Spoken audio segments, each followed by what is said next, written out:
శ్రీనివాస్ గారు, ఇవాళ వచ్చినటువంటి ఈ వార్తలు నేను చదివి వినిపించాను ఇందాక. ముఖ్యమంత్రి రేవంత్ రెడ్డి గారు చేసినటువంటి వ్యాఖ్యల మీద మరి నుమాన్ గారు దాన్ని సమర్థిస్తూ ముఖ్యమంత్రి అన్నటువంటి అంశాలన్నింటినీ కూడా మీడియా దాన్ని వక్రీకరించింది, తప్పుగా దాన్ని ప్రచురించింది. కానీ అవన్నీ వాస్తవాలు కావు, అట్లాంటి వ్యాఖ్యలు కాదవి. వాటి వెనకాల తీవ్రమైనటువంటి ఆవేదన ఉంది, విద్యార్థుల పట్ల కన్సర్న్ ఉంది. అట్ ద సేమ్ టైం ఉత్తమ విద్యా విధానం అందించడానికి ప్రయత్నం చేస్తున్నారు అని చెప్పి ఆయన చెప్తూ ఉన్నారు. మీరేమంటారు సార్? మొట్టమొదట HMTV వీక్షకులకు, మీకు అక్కడ ఉన్నటువంటి మిత్రులకు నమస్తే. నమస్తే. ఈరోజు మృతి చెందినటువంటి మాజీ ఎమ్మెల్యే పెద్ది సుదర్శన్ రెడ్డి గారి మృతి పట్ల వినమ్ర నివాళి. అయితే సార్, ఇప్పుడు ముఖ్యమంత్రి గారు మాట్లాడిందంటే ఆయన పాపం ఎప్పుడు ఏం మాట్లాడతారో, ఎందుకు మాట్లాడతారో కూడా తెలియదు.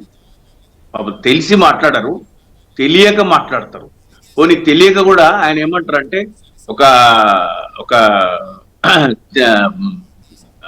తెలుగులో పంచపాండవులు ఎంతమంది అంటే ఒకడు చెప్పేటోడు అనమాట.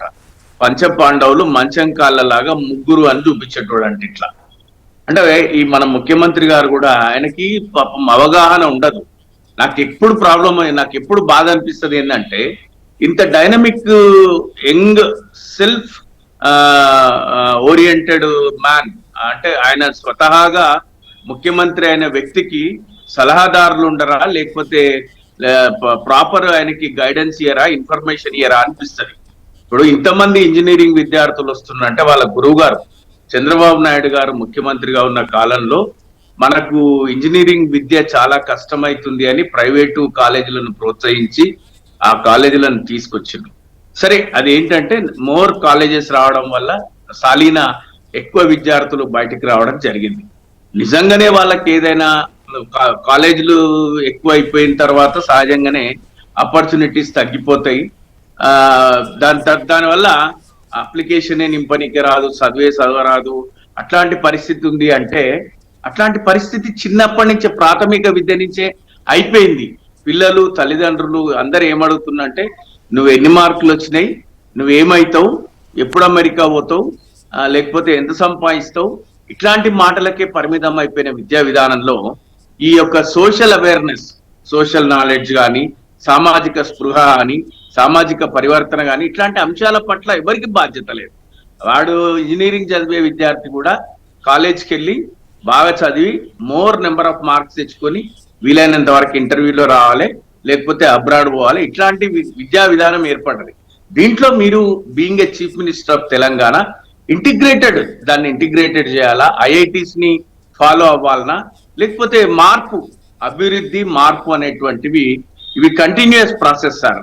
ఇట్లాంటి ఆలోచన చేయాలి. కానీ ఎగ్జిస్టింగ్ సిస్టమ్ పట్ల బాధ్యతారహితమైనటువంటి వ్యాఖ్యలు చేస్తూ మీరే ఒక విద్యామంత్రి, మీరే మున్సిపల్ మంత్రి, మీరే హోంమంత్రి, ప్రధాన మంత్రిత్వ శాఖలన్నీ మీ దగ్గర పెట్టుకొని మీరు ఏది పడితే అది మాట్లాడి వానికి ఫామ్ నింపరాదు, అట్లా ఎవరో 1-2% ఉంటారు కానీ ఫామే నింపరాదు, స్కిల్స్ లేవంటే what your government is doing, మీరేం చేస్తారో చెప్పండి, మీరు ఏ విధంగా మార్పు తేబోతారో చెప్పాలి. కానీ ఎగ్జిస్టింగ్ సిస్టమ్ ని అవమానించే విధంగా మాట్లాడదు. ఎందుకంటే అంతకుముందు మాకు ఇంజనీరింగ్ సీట్ సంపాదించాలంటేనే 1000 ర్యాంక్ రావాల్సి ఉంటుండే. స్టేట్ ర్యాంక్ 1000 రాకపోతే ఇంజనీరింగ్ సీట్ రాకపోతుండే. ఈరోజు 10 లక్షల రూపాయలు ఉన్నాయంటే అసలు ఇంజనీరింగ్ టెస్ట్ రాయకుండా ఇంజనీరింగ్ వచ్చే పరిస్థితి ఉంది. అంటే ఇంటర్మీడియట్ పాస్ అయి ఉంటే ఇంజనీరింగ్ వచ్చే స్థితి ఉంది. ఇది మంచిదే.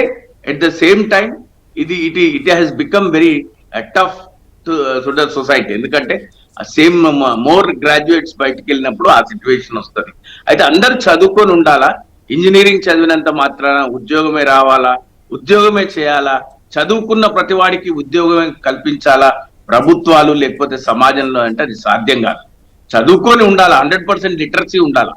వాడు ఇంజనీరింగ్ కూడా ఒక గ్రాడ్యుయేషన్ అనే ఆలోచన రావాలి. కానీ నేను ఇంజనీరింగ్ చదివినా నేను ఉద్యోగం చేయాలంటే అది వాడి కర్మ.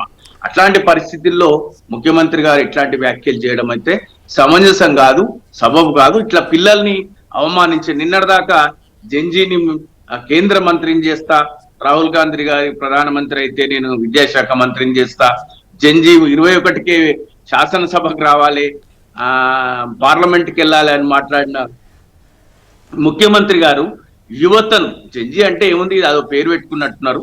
జంజీ న్యూ ఈ జనరేషన్ ఈ జనరేషన్ ను అట్లా అవమానించి యువతను అవమానించే ప్రయత్నం చేయకుండా మొట్టమొదట ఆయన దగ్గర ఉన్న శాఖలన్నీ, ఒక ముఖ్యమంత్రిగా అన్ని శాఖలను సక్రమంగా నిర్వర్తించలేనటువంటి పరిస్థితిలో ఉన్నారు వారు. Yeah. పార్టీలో అసమ్మతిని, పార్టీలో సమర్థించే వాళ్ళను, ప్రతిపక్షాన్ని, ప్రజలను సమన్వయపరచడంలో విఫలమైన ముఖ్యమంత్రి గారు బేషరతుగా యువత క్షమాపణ చెప్పాలి.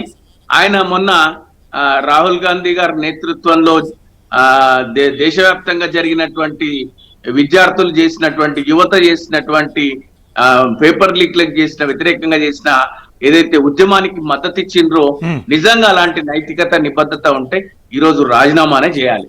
వాస్తవానికి ప్రధాని గారి రాజీనామా కోరిన వీళ్ళందరూ నిజంగా రాజకీయ నాయకులు ప్రధాని గారితో రాజీనామా చేయించినటువంటి బీజేపీ ఇతర ప్రభుత్వాలలో పనిచేసే వ్యక్తులు, వాళ్ళు ఏ తప్పు చేసినా వాళ్ళు నిజంగా నైతిక బాధ్యత వహిస్తూ వాళ్ళు రాజీనామాలు చేయాలి.